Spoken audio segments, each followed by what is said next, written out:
This episode contains discussion of rape and sexual assault, including descriptions that some listeners may find distressing. Please take care while listening and feel free to skip this episode or pause at any time if you need to.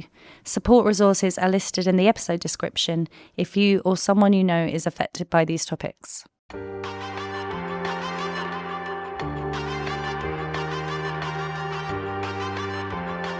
Hello and welcome to the Empower podcast. This is the place where we have raw and unfiltered conversations with leaders across media and culture, those who are reshaping their industries from the inside out.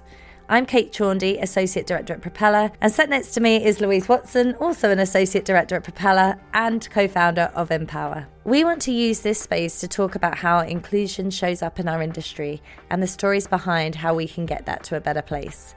It's not always easy, and we're going to be asking the tough questions, but hopefully the conversations that we're having is going to steer this into a better direction. So join us every month as we talk to the people leading change, challenging the norm and proving that doing good is good business. Would you mind introducing yourself and telling us what you do? Of course. I'm Meakin, a planning partner at Adam & Eve.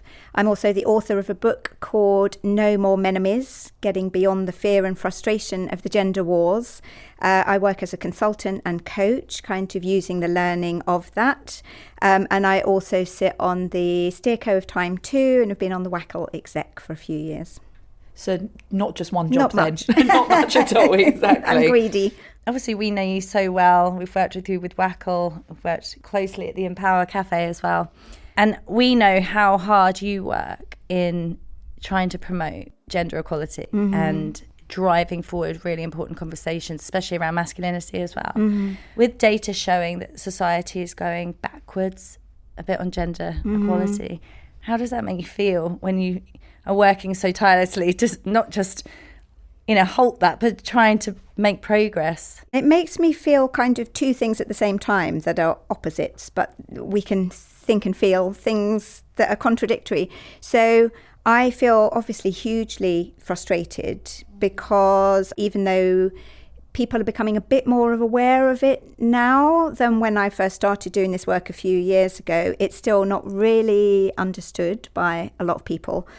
So that's frustrating and disappointing, but actually I feel hugely positive as well because we can't fix a problem if we don't see it and we don't recognise it. So the fact that that data is now getting out there, the fact that we are going backwards and that the divisions are growing, at least it makes the problem kind of visible and feel a bit more urgent, and that makes people want to lean into it and try and do something to solve it.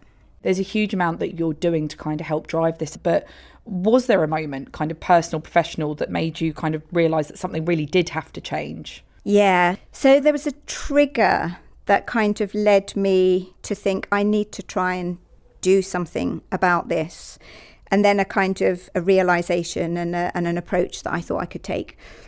So the trigger was just after the murder of George Floyd and Sarah Everard, and then we were doing a lot of kind of thinking about all the terrible stuff that's going on in society that is damaging all kinds of people and that often isn't understood. And the murder of Sarah Everard in particular really triggered something in me, because when I was young, just out of school, I was attacked on the street by a guy who threatened to kill me, who raped me. I managed to get away. And I didn't talk about it for years and years and years until very recently, mostly because of a sense of kind of misplaced shame, I think. It was just really hard to talk about. I'd had years of therapy, which a lot of it didn't really help at the beginning, because the way therapy worked in those days was it was all based on like Freudian psychoanalysis, which is basically so male phallocentric that it's just like the worst thing when you're trying to kind of deal with sexual violence. And I saw all the data about how actually that sexual violence against women and girls is an absolute epidemic. It's growing. And I've got two girls who are in their 20s. And I was just like, we should be further ahead than we are now. So that was like a really personal trigger to go, I need to sort some of this shit out. I may not be able to do anything, but at least I need to try. So that was the real kind of emotional trigger. Then there was like a realization, because I kind of went, well, is it just me? Or what is actually going on? And is that just there's some bad men out there who do bad stuff, and most of the time we're all fine, and I need to just kind of put that down to really bad luck? So I started doing a lot of kind of reading and exploring. And what I discovered really quickly, there's an amazing Laura Bates book, Everyday Sexism, was incredible in this regard, where she kind of helped me understand that there's like a pattern of things that are going on that a lot of us don't see, because some of it we're so used to, and some of it feels such a long way away from that extreme violence and problems, that we don't see the connections. And she helped me start to understand some of those connections. So things like the fact that the guy was actually stalking me, I didn't realise. Oh, wow. Like most violence against women and girls actually happens by somebody. Did you know him? No, that was the problem. He was fixated on me, and I didn't even know he existed. What I now understand it after lots of helpful therapy, that sort of sense of entitlement and rage that he had, that he wanted me, I didn't know he existed, he couldn't have me. And he'd managed to kind of put two and two together, make about 74, and decide that the way to deal with that was to just take me by force. But that was just like trying to understand, well, where on earth does that entitlement come from? Because in most men it doesn't. You know, it's really important to say the majority of men do not behave like that. But it's also true to go, the vast majority of sexual violence and domestic violence is perpetrated by men. Yeah. So that makes me go, what are we doing to gorgeous little boys that so many of them, too many of them, end up behaving in that kind of way? So that was fascinating. A couple of other things that just sort of helped me see the bigger picture. The way that it happened was, this was in the days before phones. I was walking down the road, 7 o'clock at night, umbrella up, it was dark. And this guy was sort of lurking on the street ahead of me. And you know, you have that kind of, this doesn't feel right, I don't feel comfortable thing. I hate that feeling. And I was like, what do I do? Do I cross over the road? And I can remember thinking, no, I don't want to look like kind of one of those women. Yeah. It's probably fine. He's probably innocent. And I don't want him to think that I don't trust him. So it's fine. Anyway, he came up to me, asked me the time. I put my hand up to look at my watch, and that's what allowed him to kind of grab my arm and drag me down an alleyway. And the nursery slopes that enable that kind of behaviour is a lot of women and girls are taught to put other people's comfort before our own instincts. Absolutely. And then the third thing that was just mind-blowing and makes most people I tell about it really angry was the kind of victim blaming. So as someone was walking their dog, they managed to kind of disturb him. I managed to get away. And when the police came, they asked me to reenact what happened when I was walking along the street. So I'm walking in the kind of living room of my boyfriend's house, walking up and down with a big long coat on, big clumpy shoes, and umbrella up. And they let me walk up and down. And then the three of them, these three guys, were like looking at me. And then one of them said, I can see why it was. It was the socks. And I was like, I'm sorry, what are you talking about? And I had yellow Argyle socks on that you could see between like the bottom of my trousers and the top of my DMs. He said, yeah, it's those socks. You can tell you're an attractive young girl from those socks. What? And I didn't realise what a ridiculous thing that was to say at the time. At the time, did you? No. And so you sort of carry a shame, but also a sort of sense of blame. And it wasn't until years later that I realised, I learnt things like, so you know, we'd taught about fight or flight being the response. And a lot of victims of assault, especially when it's sort of happened outside or in public, people will go, well, why didn't you fight? Why did fight or flight not kick in? And like part of it is like, well, he's twice my size and he can outrun me, and he said he's going to kill me if I try and get away. So like, fight or flight is not a viable option. But what I also discovered is that's the threat response that's most common in men. Yeah. Women's threat response is not fight or flight. It's called freeze or fawn. I hate the word fawn. But anyway, that basically means kind of managing your safety, staying alive until you're able to get out of that situation. And that just like little reframes like that really helped me understand stuff that had been weighing on me for decades. All of that realisation made me go, I'm not going to be able to change the whole world, but I need to do something to try and address things, because as violence against women and girls is rising, the gender divide is growing to the point where like 59% of men now say gender equality has gone too far, and men are the ones who are being discriminated against. 54% of men saying it's harder to be a man than a woman. And those figures are highest at younger men, at men my daughter's age, more so than men my own age. So I was just like, this is wild. Particularly because the one bit of data I always cling to is that study after study after study shows that more gender equal families, relationships, businesses, society, cities, states are better for everyone. They're better for kids, they're better for women, but they are better for men in all kinds of ways.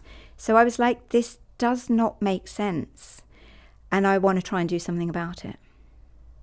Yeah, thank you so much for sharing that, because, you know, that must have been, is really difficult to talk about. And I can imagine the Sarah Everard news when that came out must have been just, I mean, it was triggering for everybody. Yeah. I feel emotional talking about it, because I remember it was just so awful, wasn't it? Yeah. But that must, for you as well, to have seen, like, recognise that experience that she'd gone through. Yeah. But also, I remember the rhetoric of, oh, but she was in gym wear and a coat, you know. And why sort of didn't she flag down a police? And it's like, no, he was an serving member of the police.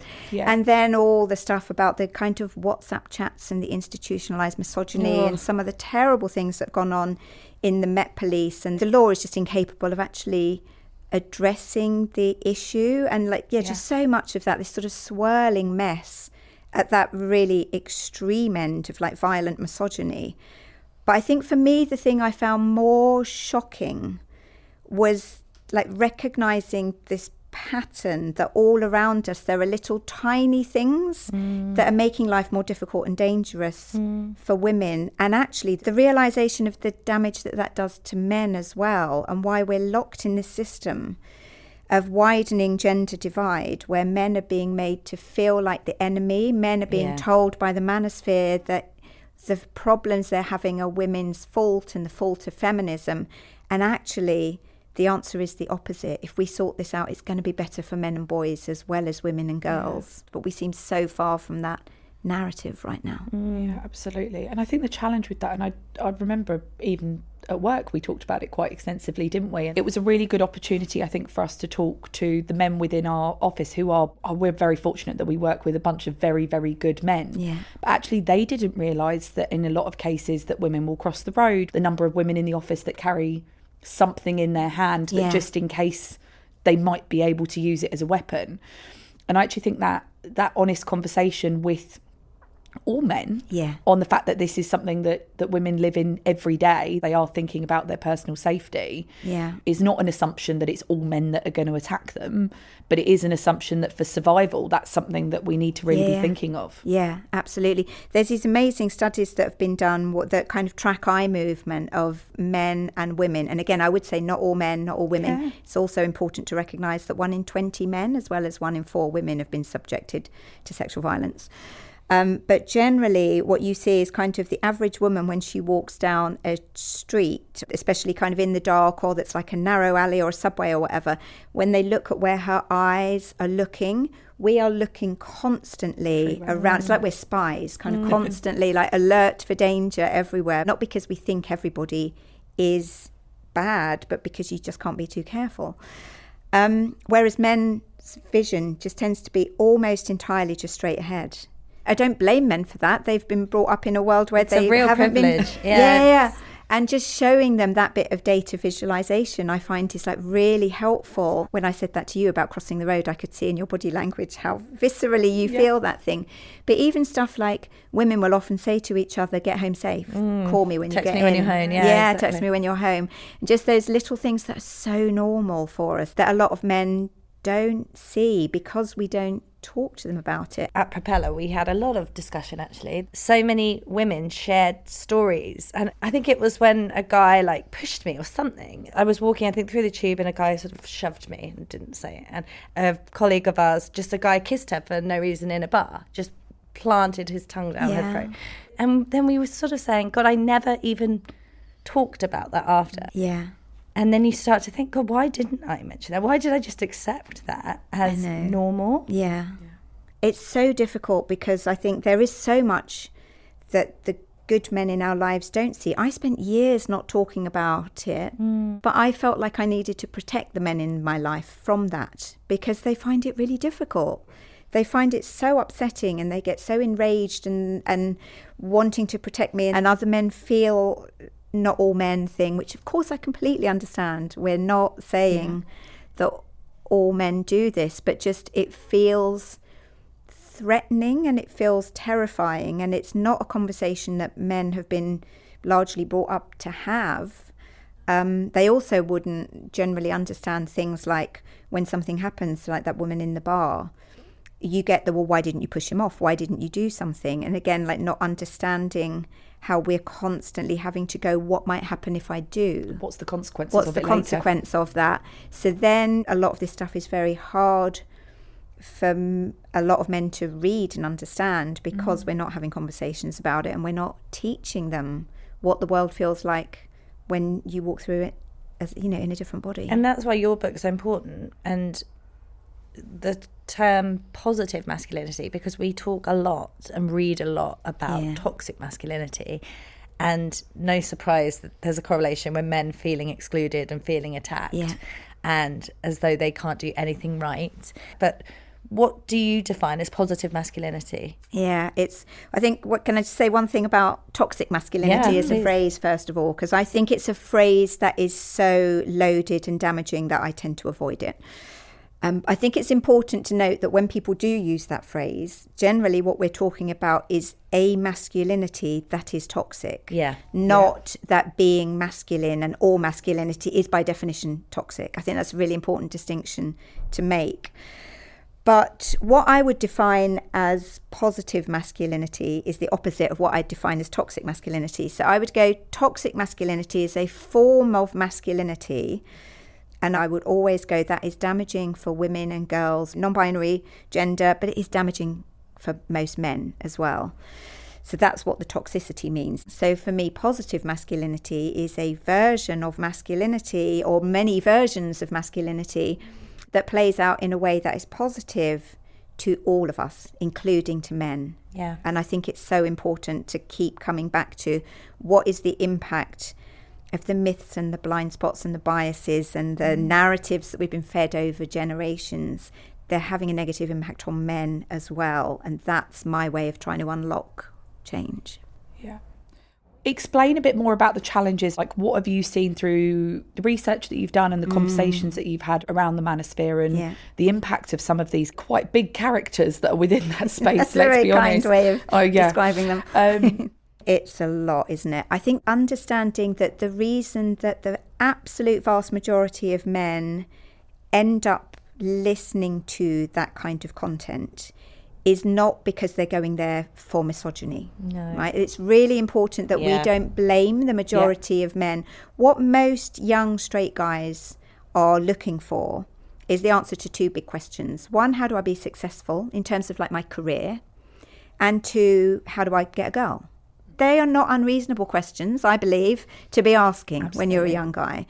The thing that's shocking is that the answers that they're getting from some very big characters who are monetizing their fear and anxiety are really damaging questions that are increasingly kind of then very quickly get radicalized into a kind of very misogynistic mindset where they're told that no woman's going to want you anymore. Feminism is the problem. Gender equality is kind of making your life more difficult. It's easier for women now. It's terrible for men. You know, the whole 666 thing. If you're not 6 foot tall with a six pack and a six-figure salary, no woman's ever going to want you. Therefore, you need to be a fighter. You need to be an alpha. You've got to beat everybody else. If you're not, you're a simp. And that's what they're selling. And no one else is giving them better answers. That's the thing that frustrates me, to your point about positive masculinity. So the algorithms are feeding that narrative. Those guys who are selling it are really good marketers. They are very good at telling their story and at monetizing that. And there's not a big enough and compelling enough counter narrative that says to young men no, there are some very clear ways that you can succeed in life and relationships and work. And they are the exact opposite of what those guys are selling you. Also, the other element here is a lot of young men will be looking for men to guide them on what they should be doing. Yeah. So how do we share some more of these positive stories and kind of drive positive masculinity? I wish there was like a silver bullet and you could just go, right, it's this thing. If we do that, it's going to affect everything else. And sadly, that's not the case. There are a million problems and they're all kind of interwoven.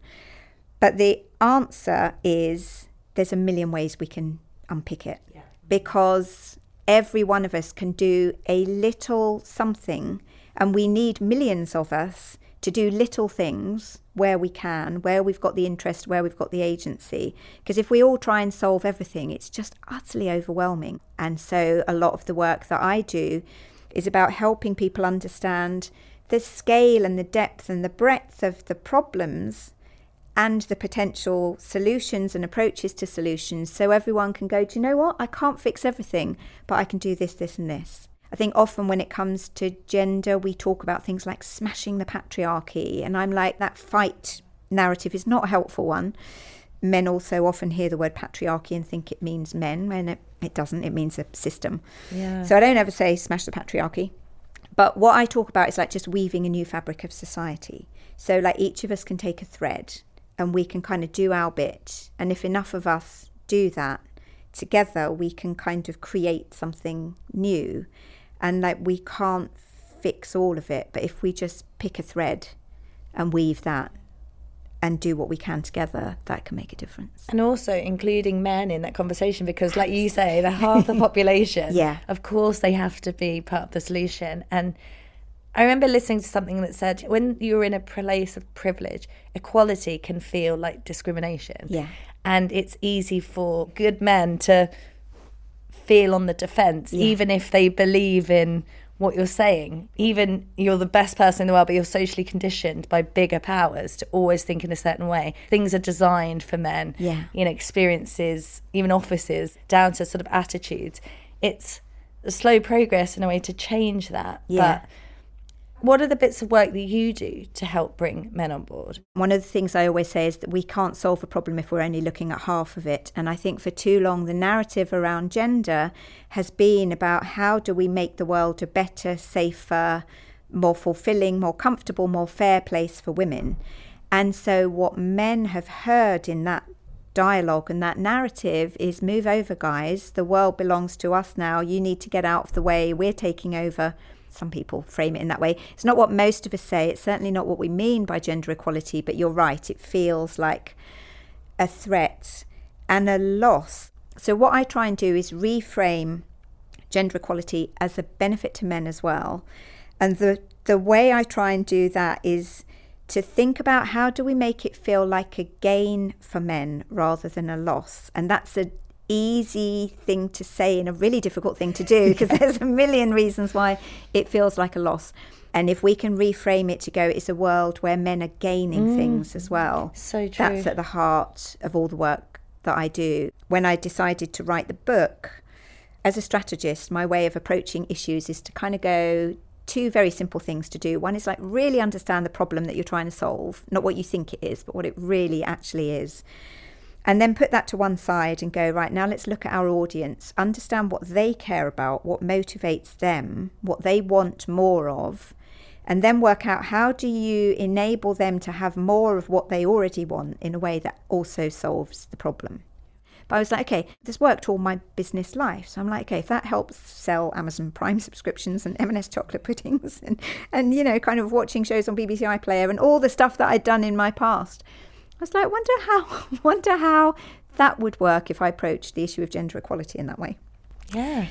So that's what I did. And the book is like half of each chapter is me going out and really interrogating all the data that exists about what actually is the state of gender equality or inequality in the world. Yeah. And the bad news is it's worse than even I realised in so many ways. But the good news bit of it is I then went out and talked to a whole load of men. From the youngest were undergrads, the oldest were granddads, all kinds of men from different backgrounds, different interests, different jobs and roles and characters. And It was amazing what I discovered. And basically the project I went on was to go help me understand what it feels like to be a man, so that I can then go, how do I work out how we can reframe the way we talk about gender that enables you to get more of the things that you want and value and desire and seek, and creates a more gender equal world. I loved it when Gareth Southgate actually did that speech. I think he was England manager at the time, and they based a play as well on Dear England, on sort of challenging those notions of masculinity. I go to watch men's football, and I see what worries me still is this kind of tribalism of men, where they feel safe in quite an angry area, where they need this release. Sport is sublimated war is the expression, isn't it? There is something about, I think, that evidence shows, particularly for kind of men and boys, need some sort of physical release, and a bit of aggression in life is no bad thing as long as it's sort of managed and it doesn't damage other people. But I think a kind of culture that says a part of masculinity is men need to fight other men for supremacy. And interestingly, that's what the manosphere sells, this Hunger Games approach to life, where, like, if you're going to be the alpha, you have to get there by fighting everybody else. Everybody else generally means other men, and women are like collateral damage or the prize. That's like the model of how society works, that men in particular have been sold. And it seems really compelling, and it also seems natural. So, like, we're told that that's what the animal kingdom is like that. We're just apes, basically. And again, fascinating bit of info I found when I was off kind of exploring what actually is the state of play. So there's an ape called the bonobo that I had never heard of, that we also share like the same amount of our DNA with as we do with chimps. And they organise their society in an entirely different way.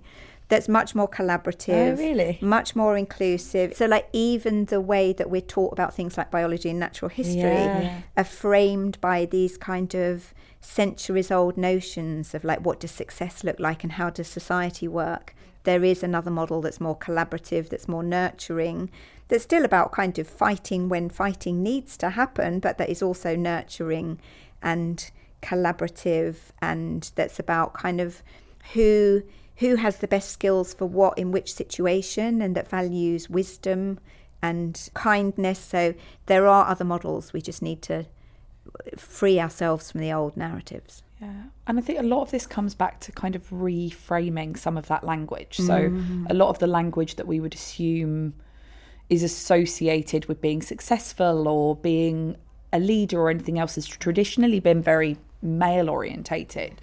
And I know that Wackle, and you've done a lot of work on that with Wackle about like changing the language of leadership and looking at some more of the female leadership traits, not necessarily as soft skills, but actually as very vital parts of a successful business. Can you just talk a little bit about what you've done there? Yes, I think it's important that we go, all of this stuff is huge and broad ranging, but like it happens in the world of work as well as in our homes and societies, and we can do stuff about it. So yeah, there's a guy called Thomas Chamereau-Premusique who I absolutely love. He's an academic who studied what makes great leadership, what are the qualities of great leadership, and then he puts a gendered lens on that to go, how does that play out in men and women? What he discovers is the things that we've historically tended to value in leadership inversely correlate with great leadership. So people being kind of confident and charismatic and leading from the front and all that kind of stuff that we tend to heroicize in businesses and in like world leaders actually doesn't correlate with great leadership, and actually is more likely to correlate with spectacularly bad leadership. I wonder who we were thinking of. Name a world leader who fits this profile. So that's really interesting. But what he discovered, right, is that the qualities that make most effective leadership include emotional intelligence, collaboration, coachability, which is basically another way of kind of going, am I good enough? How can I be better? And a vulnerability and a being okay with not being okay. Right, those are some of the key qualities. Now, interestingly, women tend to over-index in those qualities.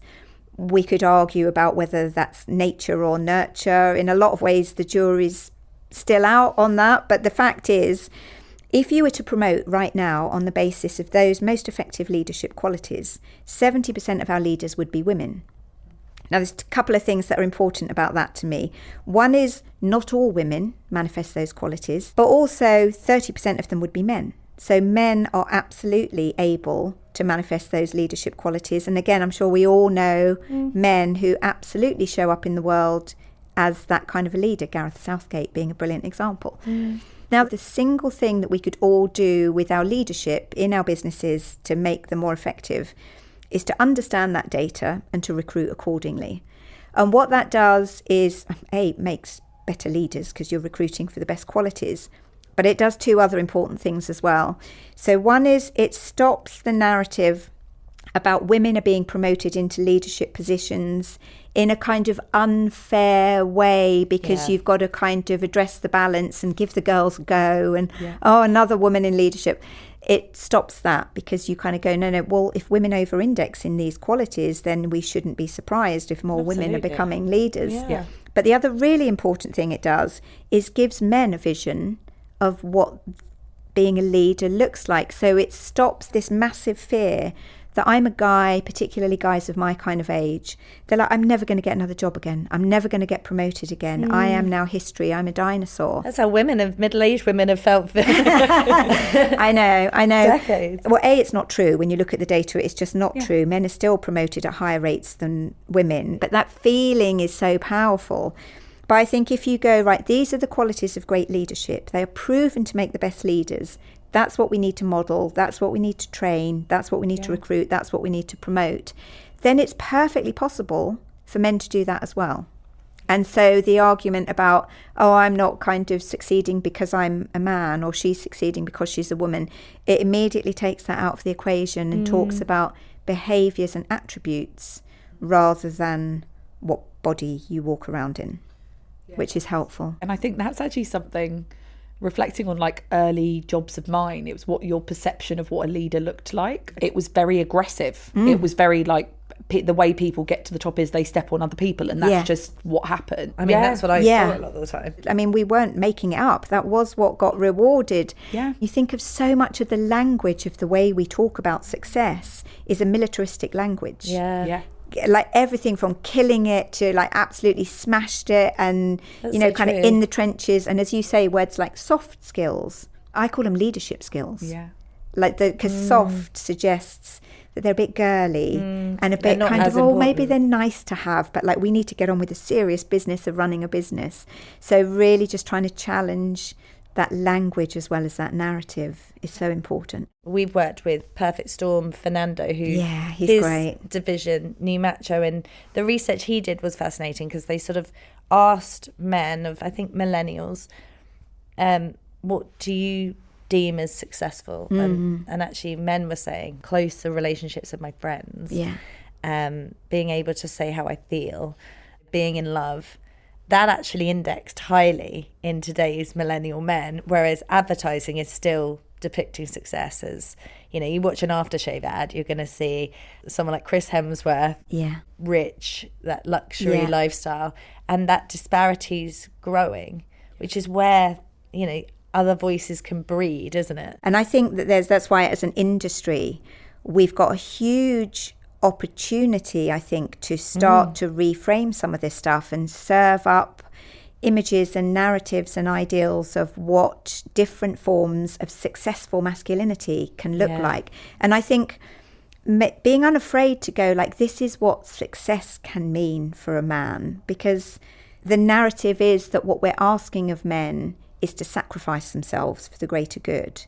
And none of us want to do that. Nobody wants to be told, it's not your turn anymore. Can you sit down, you know, sit in that corner, talk less, be quiet. What men often hear in the way that we talk about this kind of stuff is that what we're trying to do is emasculate men and make them more feminine. So there's an amazing study done by Lego a few years ago where they asked parents about kind of masculine and feminine coded toys and play, and what they find is that the majority of parents are happy to encourage their girls to play with more masculine coded toys and games, but most of them don't encourage their boys to play with more feminine coded ones. And there's an American activist called Liz Plank who sort of summarizes this by going, the brutal truth is most parents are happier for their little boy to play with a gun than they are for him to play with a doll. which is kind of wild when you put it like that. Yeah. But the reason for that, and like there's studies that talk to young boys and kind of go, what's the best thing about being a boy? Number 1 was sport. Number 2 was not being a girl, which is kind of slightly shocking. But what you see in all kinds of studies and analysis is that we're all brought up to believe that qualities and values of masculinity are seen to be more valuable than feminine coded qualities. And that's why we tend not to encourage that in boys as a whole, as a society. And that's why men now being asked to lean into more of those soft skills or to kind of unlock their feminine side, or the way that some people would talk about it, feels like a loss to men, because it feels like people are saying, A, masculinity is wrong, and B, we want to turn you into something that for generations we've all been taught is inferior. And that's really challenging for men. And you even see it with things like, I talk to so many parents who are like really happy that their little girl plays football, or that she's brave and she's fearless and she's a fighter, and like that's all amazing. But if you think about it, you don't really hear a lot of people talk about their male children in a way that kind of heroicizes more feminine coded interests. It's in, if anything, in a large part of society, it's kind of problematized. Yeah. Interestingly, we homeschool Miles, my son who's 5, and he does gymnastics and dance on a Monday, and he absolutely loves it. He's neurodivergent, so it's a really good outlet. It gives him control over his body. He's brilliant at it. But it's one of those things that comes up repeatedly when we do talk about it, where people will question, mainly my husband, interestingly, rather than me on it, as if I'm forcing him to do dance. And that is a question we regularly get asked, is why would you let him do something that is seen as more feminine? Yeah. And is that not something that is going to, I don't know whether there's a perception that it's going to hold him back or whatever else, but it seems ridiculous. But we've had that a few times, and I think that you've obviously talked about bringing up girls. There's equally this responsibility bringing up boys, about how do you bring them up with empathy and with the ability to be able to look after things and kind of really, I think, dive into it. And I think one of the things that we saw with him when he was little was he would love treating his cuddly toys like babies, and he wanted a doll, and so we bought him a Frozen doll, and he's, even now at 5, he's obsessed with it. And he wanted a pram, but one of the challenges was everything was bright pink, unicorns all over it and everything else. And for him, he was like, but I just don't like pink, Mum. But that was the only options at the time. And I think what I'm seeing more of now is there's really good children's programs coming through with really positive role models. And controversially, Peppa Pig is banned in our house because I don't think she's a good role model. Bluey's amazing, I think. Bluey is amazing. Regard. Yeah. Big fans of Bluey in our house. But on really invested dads and really invested families and where that balance is coming through more, and that is really important. Do you know, there was a survey that BBC Studios did where they surveyed men. What man would you like to be like? I think it was literally out of anyone. Yeah. And the dad on Bluey came out as number 1. Oh, I know, amazing. And I think, again, going back to that data that I talked about in the workplace about what leadership qualities look like, but also how we encourage in our own relationships things like rewarding and encouraging and enabling men to display those qualities, and boys too. Because as you say, little boys absolutely are brilliant at caring, at emotional intelligence, at collaboration. They have all the interests and they can express all the emotions. And then what society does, there's something called gating that happens kind of generally around the age of 6 or 7, where we start saying, no, boys, this is not for you. You're not allowed to have these emotions. Like boys stop giggling and they stop skipping and they stop doing a whole load of things. And they're told that like sparkles are not for you and glitter's not for you and babies and dolls and all that stuff is not for you.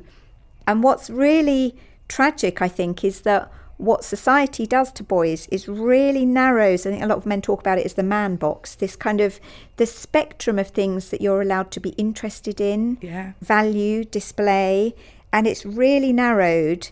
And then that creates a lot of men's loneliness, men's mental health issues, because like learning to nurture other people is a brilliant way of learning how to care for yourself as well. It would create sadness, wouldn't it? But they're not allowed to then show that sadness. No, and then we kind of go, that's what success looks like, and that's because this is superior, and it's just damaging all of us. So one of the other big contributors of the gender pay gap and the gender leadership gap is our relationship with parenting as a kind of society, where we assume that it's women's responsibility, and also that women are naturally the better nurturers. And again, there's some really interesting research come out relatively recently that looks at gay and straight parents, men and women. And what they found is the only statistically significant difference that they found in people's capabilities as a parent to young babies is how much time they spent as the primary carer. So like men are absolutely as capable as women and other genders of like taking care, of nurturing, of parenting, of expressing all of these emotions. But we restrict what it is that we expect of boys, which damages them. And then we tell them that that's because that's superior, which damages women. And if we just stopped doing that, it would be so much more helpful. We haven't talked about it, but is class a big contributor? A guy called Richard Reeves does kind of quite a lot of stuff about this. Where it plays out particularly, I think, is for working class men are the ones who are most damaged by the current system, because there's a whole load of, like girls are generally doing better than boys at school now. A lot of the jobs that traditionally were working class, masculine coded jobs are the ones that are kind of most under threat. So there is a kind of huge opportunity, I think, to reframe some of this stuff. And when you look at things like more feminine coded career areas, from the service industry to the caring industry, nurturing professions, teaching, especially younger kids, there's huge opportunities for young men to be entering those kind of growing industries.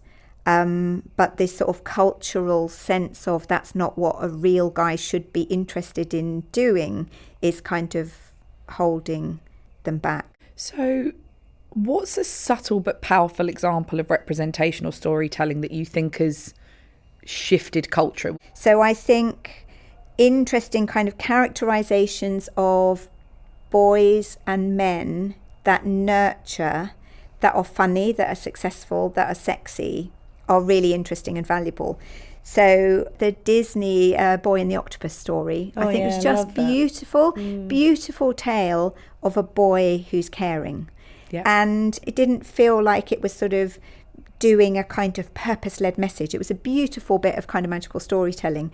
But the power of being able to show in subtle, beautiful ways that boys can care, and that's a cool thing. Ted Lasso's another big fave of mine. As a character, he is successful as a result of his emotional intelligence, his ability to collaborate. It's a brilliant model of leadership. And then I think Strictly is another brilliant example as well of how, like, the same-sex partnerships. A lot of the work I do is around, you know, when I talk gender, I use it in an inclusive way, and sexual orientation and gender identity are an important part of this as well. But I think what's really interesting about Strictly is it enables people to see things that can feel othered and problematized, and that there's a lot of heat and anger and misinformation around. And when you see a drag queen being hilarious and wonderful and vulnerable and sweet and beautiful, and when you see like men dancing together in a way that is tender and beautiful, it's just like the power of that representation to cut through some of these damaging narratives, I think is epic. But to have something that's, you know, really mainstream mass, to really put that at the fore now and celebrate it is just so important. Yeah, absolutely. And I think those things, again, it doesn't need to feel like it's worthy or difficult or like we're lecturing people, because again that makes people's sort of defenses come up and plays into the whole culture wars thing.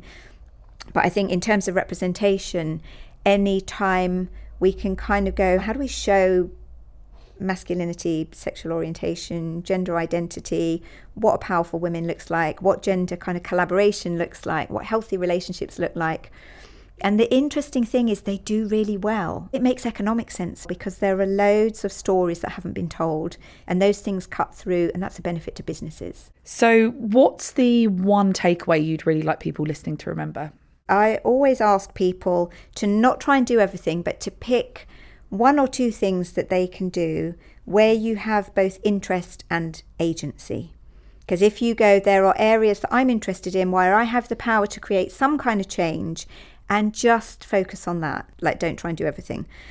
And then I think there are a few areas that seem to be kind of quite popular with the people that I work with, that they like to put into practice. Yeah. So I think anytime we can encourage conversations, representation, recruitment, whatever, that values those feminine coded things as successful, as sexy, as powerful, and as a ways that men can show up and bring the things that they're proud about, that can help them be successful, that can help them in relationships. So we don't position it as a loss. It's not about emasculating men. It's about like redefining what masculine success is for the modern world. I think another thing is men often tend to sort of dominate space in the conversation. There's all kind of evidence that shows that men tend to interrupt women more. They don't listen to them. They assume that women have to prove that what they are saying is right, rather than, accepting that we're probably right unless proven otherwise. But I do a little reframe on that where I go, encouraging curiosity and listening as a power move is so helpful. Because rather than saying to men, please can you talk less, if you say listening is a really powerful skill, it's what judges do in a courtroom. They don't talk the most, but their role is to help everybody be heard. Yeah. That's really powerful. That's what a director does rather than an actor on a stage. And just giving everyone, but particularly sort of senior and powerful men, a model that says leadership is about listening and curiosity and creating space for other voices. That's really helpful. And then the other thing, and this is something that I've had to kind of really challenge myself on, making space for men in the domestic sphere, like inviting them in, encouraging them in. And also for me and some women I talk to, it's about not taking on the sort of the burden of everything, and learning to let go and learning to make some space for men who are perfectly capable of parenting, but may do it in a slightly different way to the way that we do. And really encouraging and enabling proper sharing of the domestic space in the same way that we are wanting to share the public and professional sphere.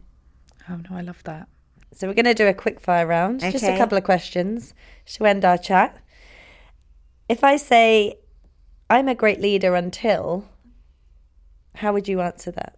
I think until I get tired and hungry. Hangry. I know, hangry is not good for me.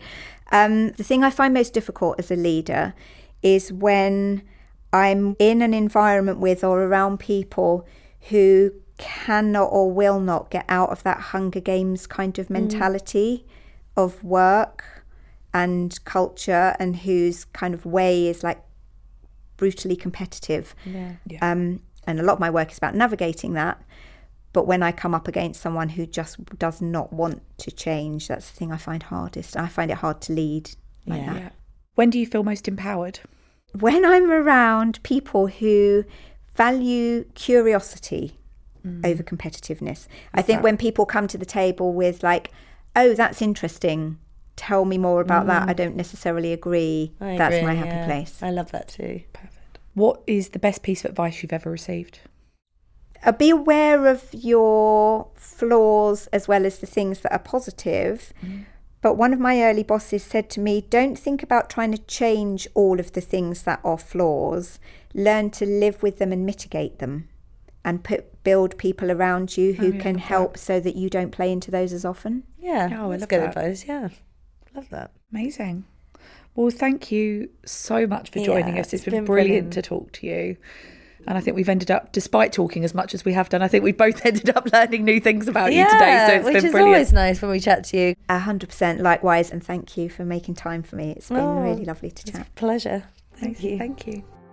Wasn't that a great chat? Yeah, it's always a brilliant chat when Laurie's in the room, and I think it was really brave of her to share her personal story with us. The work she's doing is just phenomenal in, like she said, sometimes the micro shifts, but that takes something in such a different direction that real change happens. No, I agree. It was brilliant for her to be so vulnerable in that conversation and also just chat through some of the amazing things that she's doing. Yeah, and if this has resonated with you, or you know someone else that would like to listen to this episode, please do share it. Make sure to follow or subscribe so you never miss an episode, and it will help us have more brilliant conversations with people like Laurie.